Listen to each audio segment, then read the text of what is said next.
Hello everyone, Lars from Unicorn Reviews here. Today we'll be taking a look at the Huawei Ascent Mate, which is a so-called phablet 6.1 inch Google Android smartphone with a completely customized user interface. It features 8 gigabytes of internal storage, a quad-core 1.5 gigahertz K3V2 processor.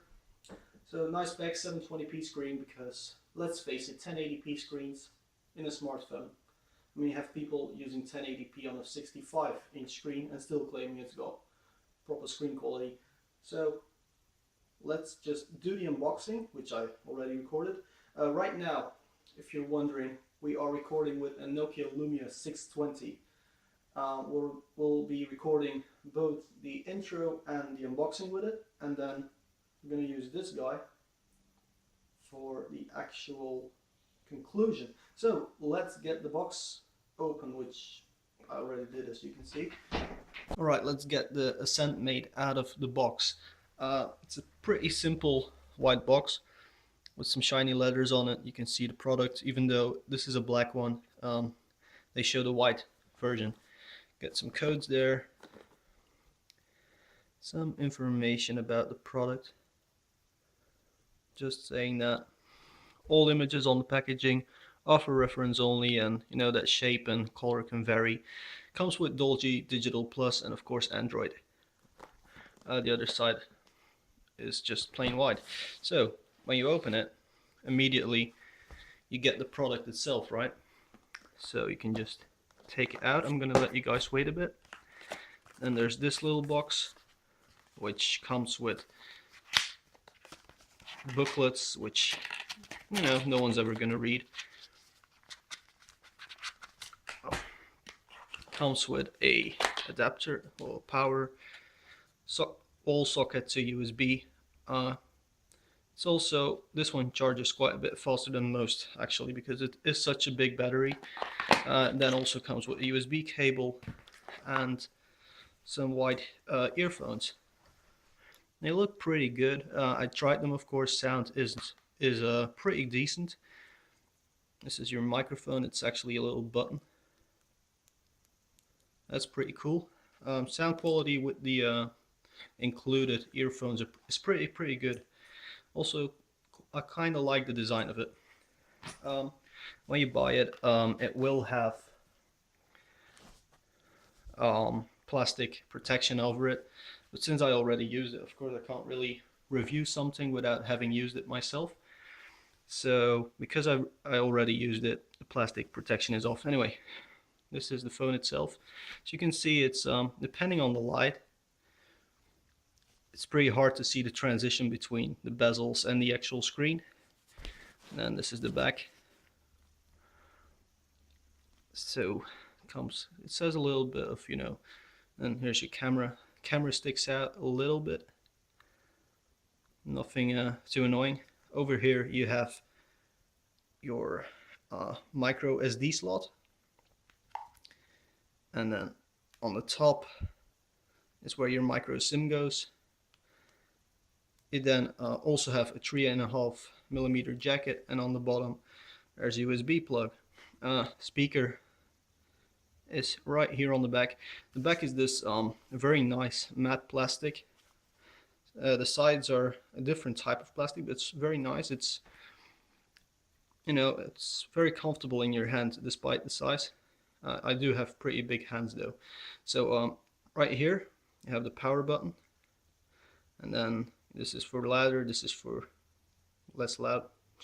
There's no dedicated camera button. And then this is your home screen. And that was me kicking something. Right, so you just, when it decides to work, now I have to say, this is a reoccurring problem actually. Anyway, we're now in Android itself. It's a very shiny screen. You can actually see me and the little phone we're using here to record. We're recording with a Lumia 620, not the Lumia 800. And I'm gonna go into Teams first. So Huawei includes a bunch of themes, so you can just completely personalize your phone, right? And there's you can once you have a theme, you can change. I mean, I'm terribly sorry for having it in Dutch at the moment. I'm just gonna pause real quick, put it in English. All right, guys. Sorry for that. So the phone is now in English. So what you can do is you have your themes, and then screen lock. There's just a bunch of different backgrounds you can choose from, and styles you can choose from. Then you just apply them. Same for the wallpaper, the home paper, application icon style. There are masses of different icons that wasn't even halfway through. You can change the font. You can change all the ringtones you use. For every single thing, you can set different ringtones. Pretty cool. So that's for the themes. It also comes with special widgets, which you open this page by pressing the screen for a long time, and you can set the wallpaper from there as well. You can set how the transitions work. So now it's on box. You can also set it to, let's say, rotate, and it looks like this. Windmill. That's pretty cool. At the moment I have 3. Stock it comes with 4 tabs, but I don't use all of them, so I don't need that. Let's put it on cylinder. That's pretty cool. That's actually really cool. Alright, so stock widgets. You just go to widgets, and then you just have your weather apps or weather widgets, just the usual things. I already have quite a few apps on here, so I'm just going to set it to all.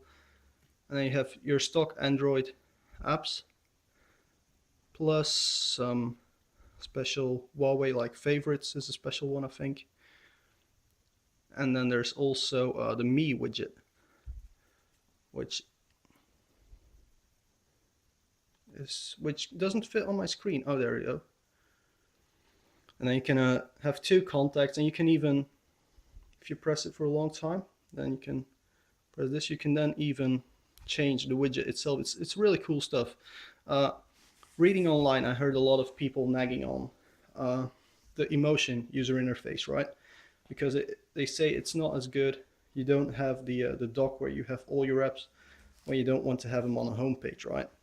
This is way easier to use than having a dock where all your apps are, and then you have to search, and you just use some folders like this folder here, Google Apps, and all your Google apps are just in there, and you can put different ones in there as well. It's pretty brilliant stuff, actually. You don't need the whole, I don't even know what it's called, to be honest. I never used it as well on my tablet. Also, this is, is it a tablet, is it a phone? I can't really tell what it is, but using it as a phone or as a tablet, I think it's pretty cool that you can actually use it like this, right? And you don't need the app locker. Is it called the app locker? I don't know. But all your apps, all the apps you have, you can see here. And if you want to delete an application, let's figure out something stupid here. Public transport. If you touch it and you put it in the bin, like you would normally do on Android, now because there's no backup copy, it automatically completely removes the application and it goes to your Play Store. That's pretty cool. Anyway, you guys might be wondering what performance is, because I've read some things online of people saying performance is not there, even though this is a K3V2 1.5 gigahertz quad core, right? And there's people saying it's laggy and everything. To be honest, I haven't experienced any lag in it. They say real racing was a real problem to run, even unplayable. I think eTechnics said that. Could also be Engadget. I shouldn't actually be calling names when I don't actually know the name, but it takes a bit of some time, to load up. But that's because it's installed to my SD card, because obviously I only have 8 gigabytes of storage built into this one. There's only an 8 gigabyte version available anyway. So it comes with 8 gigabytes of storage, and then I just put a 32 gigabyte SD card in, which is already pretty full with all music and stuff. and it is taking quite a while to load. Oh, there's even sound. Or should I actually be using that for copyright reasons? I don't know. Speaker quality, by the way, when we're waiting for the game to load, speaker quality is pretty good. It does come with this Dolby Digital special equalizer, and you have massive amounts of settings. But the stock setting really enhances the bass performance, right? And so normally when you play music on a phone, one of your problems will be that it doesn't come with any bass, it's just flat noise. It actually has pretty good sound quality, this one. And when you turn it on, there is some bass. I'm not going to say you feel the bass in your chest or anything, but there is some bass there. So we're now loading Suzuka West. I'm not going to do another one of my track guides here. I'm just going to show you that it is actually smooth to play. You can even, if you say a 6.1 inch screen isn't big enough, you can even hide the taskbar, and it takes a bit, especially in game. When you're just browsing and everything, it's no problem with that. You go to your full 720p resolution, and then you're here on Suzuka, which is going to be terribly hard for me to play because my arm is wedged through a tripod. I'm watching I'm watching this screen on the Nokia recording. What I have to say though is rear view mirrors aren't really working. Also, not assisted racing going on here. I mean, driving assists are for pussies. Just making our way up to the 130R. As you can see, it's pretty smooth, right? Oh, too bad my driving isn't as smooth. But the game itself is, I mean, can you guys, the frame rate is pretty good. I don't think my phone can record more than 30 frames a second. The frame rate is, well, it's just really, really good. And something you really cannot see is the actual detail on the screen, because my phone can only record 720p. This is 720p. It's only, you know, but the screen is amazing.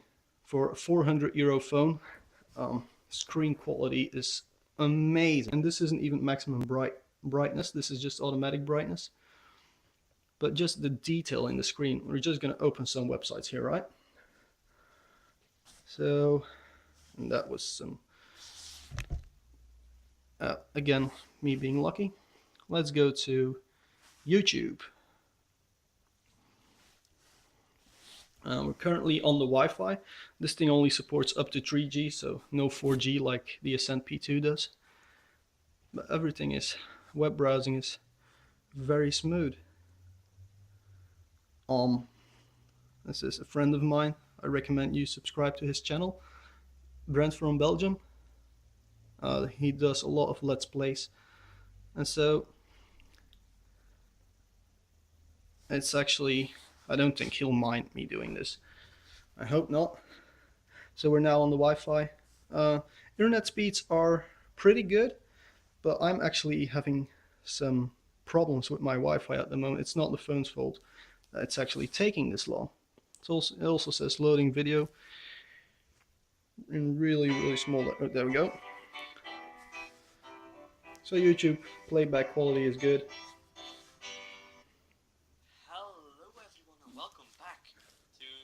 So yeah, I'm not going to show you guys the old modded Terraria video, but you should subscribe to his channel. He has pretty cool videos. And by the way, Brent, if you hear me saying this and making some advertisement for your channel, you still owe me €1. So Play Store, we all know how, you know, this is just Android. I'm not reviewing Android here, I'm reviewing the phone itself, right? So for everyday usage, it's pretty big. I mean, let's face it, this is a big hand I've got here. This is the phone. It's 15.83 centimeters or 6.1 inches, the screen, and then you actually have some bezels as well. But the bezels are pretty small, so it's not that much of a problem. It does fit in most of my pockets, so that's pretty cool. It weighs 198 grams. Some people complain about that, saying that 200 grams for a smartphone. That is a lot. But then they're comparing it to phones like the S3 or the iPhones, which for one are 50% more expensive, and they're also in volume, pure volume, they're like 20-30% smaller, and they only have half the battery because this comes with a 4 amp hour battery, or 4050 milliamps hour. So that's a really good battery. As you could see in the beginning of the video, it's 6 p.m. here, and I have 49% of battery left, even though I've been playing racing games all day. Everything is pretty good. The accelerometer, it's really good. I should even say outstanding. It's very precise. The GPS, I have nav free. Actually, I'm now going to show you guys where I live. That's maybe not as smart, but it's pretty cool navigation. The program nav free itself though is, oh, there we go. I figured out it's not night yet, but it works. It's, I would say, accurate to within a few centimeters. So everything really works. It's a great phone. So what I'm gonna do now, because there are some extra things to review, for example, camera. But this is about, I cannot, because I can't just do this to review the camera. This is weird. I can't review a camera like this, right? So I'm gonna film the conclusion with the camera on the Huawei, and then the rest of the video has been filmed with a Nokia Lumia 620. So let's go to the conclusion. Hey guys, it's Lars from Unicorns Reviews here with the conclusion on the Huawei Ascent Mate. So this part we are recording with the onboard camera, the 8 megapixel rear facing camera. It also has an LED for in the dark, but it's a pretty good camera when you're taking photos on. I mean, you probably read all the reviews, and everyone says that in a well-lit room, camera is great, right? You guys can probably see this. We're recording 1080p. I'm not like shaky a bit. Colors are pretty accurate, way better than with the Lumia 800, which I used for my previous videos. About as good as the Lumia 620. They're really neck and neck in some aspects. So camera quality, I mean, make up your own mind what you think of the camera, right? Other than that, conclusion on why did I throw that box away? The Huawei Ascent Mate, it's a bit big. Let's just put it that way. I mean, if you're a guy and you're gonna have big pockets, I mean, I'm not meaning deep pockets with like lots of money in them, but if you have big pockets, it will probably fit. And I'm just wearing normal jeans, the phone fits in. When you're gonna be wearing like skinny pants, skinny jeans, there's gonna be a giant square just sticking out of your pants, really, which is something different for a change. Other than that, though, about the size, I mean, it's big when you're gonna buy it anyway. So size-wise, it's a compromise. You don't want to be walking around with a tablet all the time because that's just weird, and you want a smartphone, but that's too small. So you get the Ascent Mate or a Note or the Galaxy Grand, which the Galaxy Grand I think it's 0.2 inches bigger than this one. So, and it has thicker bezels. So maybe this is the perfect product, really, for phablets, which is a stupid name. Anyway, conclusion. I'm going to give the Huawei Ascent Mate black edition we have here. There's also a white edition, which tends to go for 50 euros more. This one is 400 euros. The white, the cheapest I've seen, was 446.9. So we're going to give it a gold award. Yay, gold award. Because it is just a great product. It's not lagging. It's very performing. The battery life is amazing. I mean, you can just play games, use it as your navigation, or use it for music for days on end, really. I mean, I haven't charged it since this morning. I've been playing games all day. Still half the battery is left. So it has amazing battery life at 4 amp hours. I don't know if I mentioned that before, but that's twice what you would normally find in a smartphone. Also, a lot of people compare this one to the Galaxy S4, the Note 2, the You know, when you watch reviews, it's pretty weird because this is a 400 euro phone, it's not a 700 euro phone. And I don't know, for a lot of the countries watching these videos, you'll have, you know, you get your vendor, like, you don't buy vendor products, you buy, how do you put that? You get a subscription, right, to a service provider, and you just pay 20 a month. We don't have that in Belgium. So the cheaper the phone, the better, really. I mean, they do deals where you get a bit off, but because it's such a rare product, because let's face it, you don't find it everywhere, this one. I've only seen one store in the entire country where they have it. So it's a pretty rare product, and because of that, you don't really get vendor deals here. And so for 400 euros, which is 50%, well, not 50% less. No, the other ones, the S4, the S3, they're all 50% more expensive. This is not half the price, it's 400 euros versus the 700 euros you get for an iPhone or something. So, value for money wise, this is just 10 out of 10, right? But so then you're asking, like, why don't you give it platinum? Well, it is just a tiny bit too big, really. Other than that, sound quality is amazing just using normal speakers. I'm also recording in stereo. I'm actually going to test that. Right now you are hearing me on one side of your screen, la la la la la la la, and now I'm on the other side because my desk is blocking me. I can't go any further. But we are recording in stereo apparently, which is something I didn't really know until I actually read the manual, which should be a first. Actually, no. That's the second time I read a manual in my life. Anyway, with that conclusion, I'm just going to ask you guys to please subscribe. Please, please, please. I really like that if you do that. Subscribe to the channel, comment, ask me questions, like or dislike the video. I prefer likes, whatever. If you want to dislike my entire channel, go ahead. You'll make me very sad, but hey, just give me feedback, like how can I improve videos for you guys. And thank you very much for watching.